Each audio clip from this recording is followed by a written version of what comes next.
Pelangi indah karena warna yang berbeda-beda. Hidup berbangsa dan bertanah air indah jika kita hidup rukun walaupun berbeda-beda. Mari simak teks bacaan berikut ini. Perbedaan yang menguatkan. Kampung Cempaka adalah sebuah kampung transmigran. Warganya berasal dari berbagai daerah padat di Pulau Jawa. Hal itu menjadikan mereka berbeda suku maupun agama. Di kampung Cempaka hiduplah 5 orang sahabat. Ada Asnah yang berdarah Sunda, Utami dari Banyuwangi, Tony seorang anak etnis Tionghoa yang sebelumnya tinggal di Semarang, Wande dari suku Tengger di Jawa Timur, dan Marta anak seorang pendeta yang dahulu tinggal di Solo.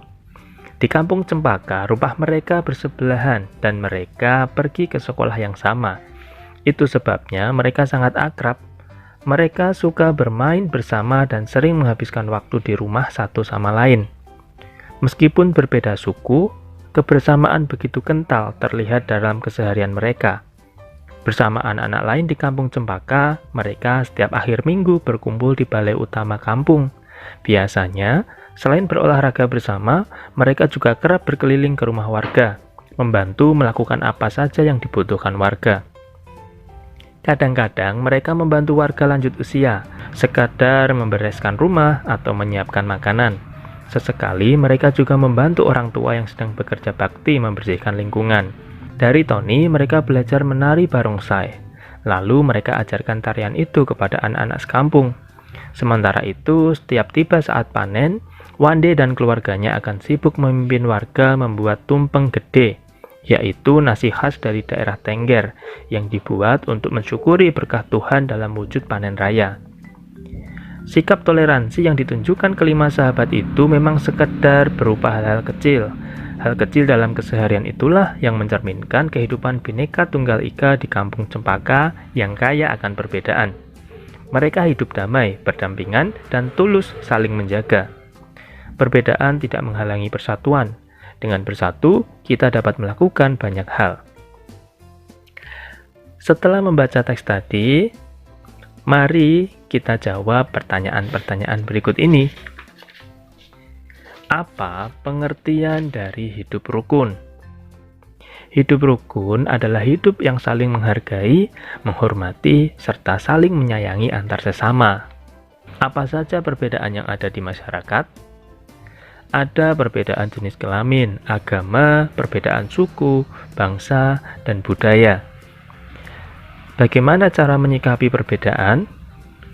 Perbedaan kita sikapi dengan cara melakukan kerjasama, saling bertoleransi, rendah hati, dan menjaga persatuan dan kesatuan. Apa manfaat hidup rukun? Kehidupan akan menjadi harmonis dan aman, mempererat tali persaudaraan, menghindari perselisihan, dan banyak teman. Semangat persatuan bangsa Indonesia tercermin pada seni budaya lokal. Salah satunya adalah melalui tarian. Banyak tarian daerah Indonesia yang menyerukan persatuan. Mari kita baca teks bacaan berikut ini. Lego-lego, tari adat Alor bermakna persatuan. Tarian adat adalah salah satu kekayaan budaya yang disampaikan secara turun-temurun dari nenek moyang. Tarian adat kerap memiliki pesan dan makna yang luhur. Salah satunya ada pada tari lego-lego dari Kabupaten Alor, Nusa Tenggara Timur. Tarian ini ditujukan untuk mengajak masyarakat bersatu membangun kampung dan negeri. Pada masing-masing kawasan di Kabupaten Alor terdapat gaya tari dan nyanyian yang berbeda-beda, namun formasinya tetap sama, yakni lingkaran. Masing-masing nyanyian dan pantun yang diungkapkan saat menari memiliki arti serta harapan yang berbeda-beda.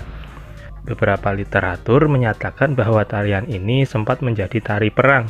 Sekarang, tarian ini lebih sering digunakan untuk menyambut tamu. Tamu disambut oleh masyarakat yang dituakan, lalu diajak menuju sebuah pohon besar yang rindang, dengan beberapa warga perempuan yang berpegangan tangan mengelilingi pohon. Tamu dipersilahkan untuk ikut serta dalam tarian tersebut.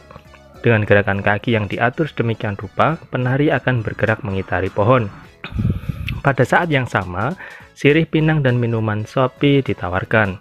Gerakan kaki dan nyanyian di masing-masing daerah bisa saja berbeda, namun bentuk formasi lingkaran dan komponen tradisional lainnya tetap sama. Di dalam lingkaran, ada 3 lelaki yang memiliki tugas berbeda. Ada pemukul gong yang nadanya akan digunakan untuk menghitung langkah penari. Kemudian ada seorang lelaki yang bernyanyi sekaligus mengucapkan pantun. Dan seorang lagi bertugas membagikan sirih pinang serta minuman sopi. Selain menjadi identitas setiap suku, tarian ini menjadi salah satu identitas pemersatu masyarakat Alor yang punya mimpi agar masyarakat dan pendatang terus bersatu membangun kampung serta negeri. Seorang penari harus memperhatikan perpindahan, pergerakan, dan pergeseran posisi saat menari. Pola lantai adalah pola denah yang harus dikuasai oleh seorang penari dan berfungsi untuk membuat posisi dalam sebuah ruang gerak. Mari kita pelajari beberapa jenis pola lantai. Yang pertama, pola lantai vertikal atau garis lurus. Tari klasik banyak menggunakan pola lantai vertikal. Penari membentuk garis vertikal, yaitu garis lurus dari depan ke belakang, atau sebaliknya. Pola lantai ini memberikan kesan sederhana tetapi kuat. Contohnya pada tari Yaspon dari Papua, tari Serimpi dari Jawa Tengah, dan tari baris Cengkeden dari Bali. Yang kedua, pola lantai diagonal. Penari berbaris membentuk garis menyudut ke kanan atau ke kiri.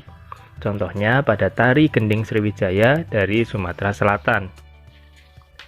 Pola yang ketiga adalah pola lantai lingkaran. Penari membentuk garis lingkaran. Tari rakyat dan tari tradisional banyak menggunakan pola ini. Pola lantai ini memberi kesan lemah dan lembut.